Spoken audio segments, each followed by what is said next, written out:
We're Group D. I am Christopher Cause, here with my friend. This is Tristan Arias. William Sanabria. I'm Amanda. Uriel Ona. Nicolas Posada. Kira Purifoy.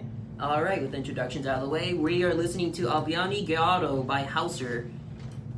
First impressions. Anyone who wants to go first? Anybody want to? Sounds like I'm going first. Alright, so there's a sharp dissonance between the leading sounds and the cello. So, originally when I first saw it, I heard the cello just like very sorrow. It's playing by itself. And then you just hear the background. It's just supporting that with the violins, even just tapping it halfway through at, where was it? At 3 minutes, 30 seconds. All of these string instruments were tapping their strings. Anyone else notice that? Or was it just me? Yeah, I noticed that. I wanted to add on to what you just said about the cello. So you can notice that there's a whole slow tempo throughout the whole thing, and he's playing long notes with the cello. And initially, my first impressions were when we heard this piece was that it somewhat reminded me of a funeral. I don't know why, because overall with the slow notes, it just created some sort of depressing feeling for me. Yeah, that was similar to what I thought about it. Yeah. For me, I said it was very sad, kind of calm, but it kind of turned into more dramatic towards the middle and end. Especially in the beginning, it would stand out in a peaceful but still really emotional vibe to it. I agree with Nico, because the melody was longer and it was more expressive than other music, and the you said the cello, I said the use of the violins and everything, it made it feel gloomy, kind of sympathetic and sad, depressive, a funeral, he said. They were mourning something. Yeah. I actually thought instead of a funeral, it's more of a lost relationship. The cello was the guy who just crying over for his lost loved one. And during the grand part, where was it? On 4 minutes and 55, there was just a huge climax where it changes from the slow constant to a really high pitched dissonant sound. Yeah, the whole dynamic just increases. It was in triple forte, Yeah, so it was it's a whole a powerful sensation, if I'm being honest. yeah, it was from sorrow to more sobbing. Mm-hmm. Yeah, I said that was the transformation, the shift of the piece, where it was already sad, but then it turned into just really expressive and really emotional. I said the melody and the theme was altered with more instruments and more color because it signified the deeper and stronger sorrow and emotion at 4 minutes and 39 seconds. It was overwhelming. I agree with that. I put something similar about the melody changing and then it becoming much more powerful. Yeah, I felt the melody, it had a human voice when I was listening. Yeah, you could to follow it. Yeah, I you know could what you follow mean. it. Especially with the long notes, Yep. it helps the melody and it makes it seem Yeah, like it's 'cause- actual lyrics. As well as the cello being the Yeah. only one in there, it's just really noticeable compared to the rest of the instruments that were Yeah. unique. Not unique, common. Yeah. And from when I was listening to it, I put a timestamp from 1:30 to 2:15, and I noticed that the melody becomes more emotional and intense during that moment, and that's what made me feel there's a human voice in the melody. But I feel at 5:20 the melody kind of came back.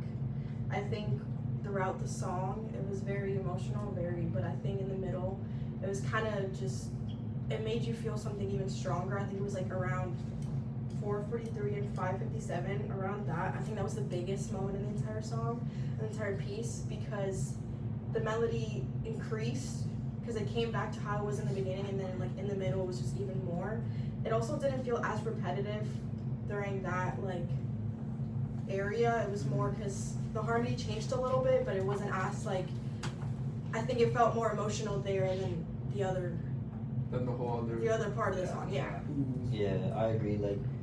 Towards the 3 minute mark to the end, the speed, it doesn't really speed up like that, but it's more of all the instruments coming together, and it's kind of loud and overwhelming.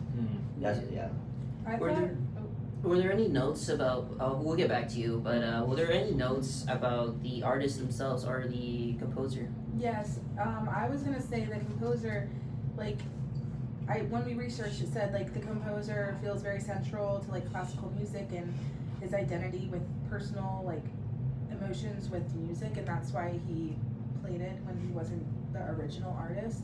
And we looked up that it was written after World War I, so maybe he was like channeling that emotion. Mm-hmm. And I agree.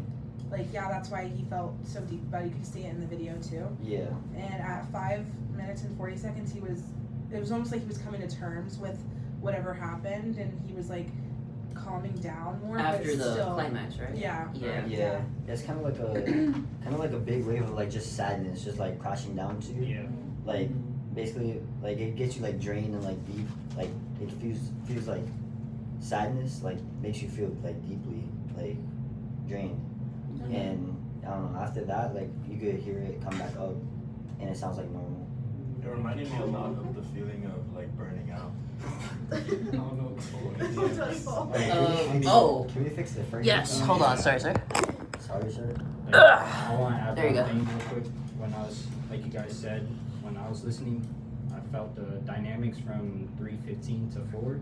The octave structure of like the music becomes more powerful, and it creates a lot of tension during that moment. And I like felt more emotion during that time compared to like any other time throughout the music piece, because how the dynamics change and flow during that time. Yeah. I agree. Yeah, I The rest of the I song agree. was like fairly consistent, but then that was a really big shift at 4 minutes and 40 seconds. Yeah. The Big shift. dynamics, like the variation. There was a piece of information that I found. I want to confirm with the rest of you. It said here that the piece was found fragmented. It wasn't really complete by the original composer.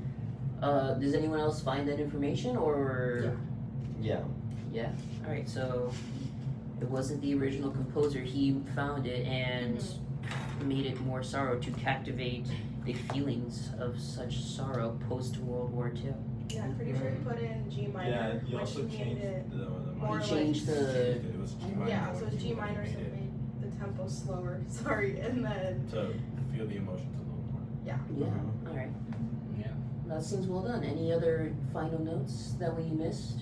I mean, when I listened to it towards that, after listening to it a couple times, I also realized I felt like, even though it was very like sorrow and like a bunch of grief, I felt like there was also like an expression of like comfort and reflection throughout the piece, and like just like finding acceptance throughout.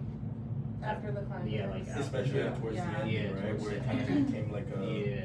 It's like Settled down. he Yeah. removed Yeah. all the tension. Yeah. Exactly. Mm-hmm. That's Yeah. what I found.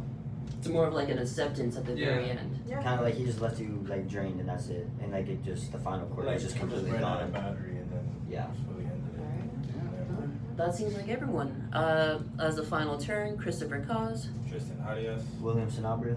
Amanda, Yorio Ona. Nicolas Poisson. Kira Purefoy. And we are Group D.